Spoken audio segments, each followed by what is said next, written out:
party, so touche to you. Dan, is it your sense looking at this that with all of the unpredictable issues that could come up regarding the trade, that it isn't going to be a factor, that the president enjoys support from his base on getting tough with the Chinese, getting tough with the world, getting tough with NATO allies who aren't ponying up, whatever it is, and they like that, and that there are enough of them and feeling passionate about what the president is doing and what Republicans, by extension, are doing, that they will stave off a Democrat, swamp in the House?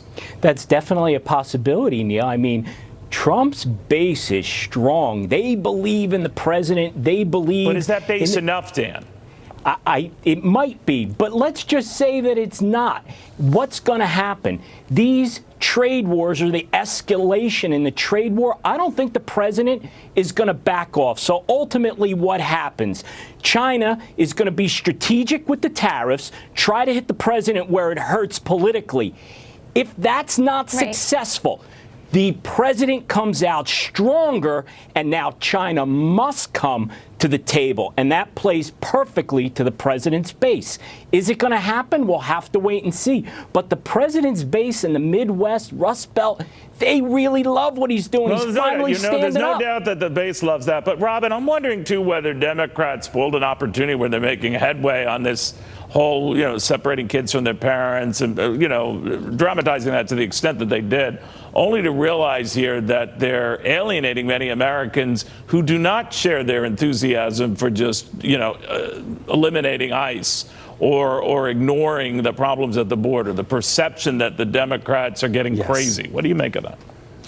Oh, Neil, you're exactly right. And Republicans are doing a really good job of sort of conflating the message here, because when Representative Gillibrand and de Blasio said abolish ICE, they immediately said replace it with something better, more efficient, put it under a different agency. But conservatives are doing a masterful job of just picking the first part of that out and saying abolish ICE. And then, of course, you see Donald Trump on the campaign trail with all of this propaganda saying that we are beholden to, that we want to welcome with open arms MS-13 and gang members, which couldn't be further from the truth. So those scare tactics, I'm afraid, are working. Wait a minute, you're not pro MS-13? I just want to check that out. All right, I just want to... No. As a veteran, as a special forces veteran, no. You were always a sort of a wild card for me. But I'm kidding there. But Allie, where is this going? What will ultimately decide this? We could talk about these hot button issues, and I guess what issue these days isn't. But what will decide this going into November, the way things are going now?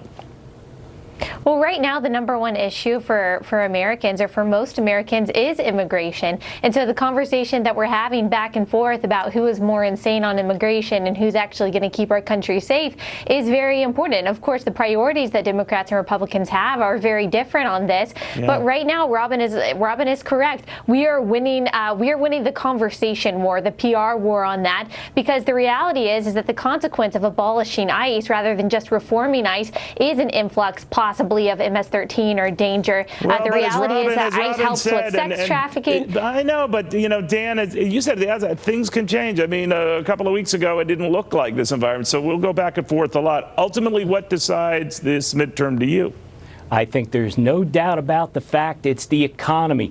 What we're talking about here, they're emotional issues. People are going to be looking at, am I doing better financially than I was before? And that's how people are going to vote, Neil. All right, guys, have a great weekend.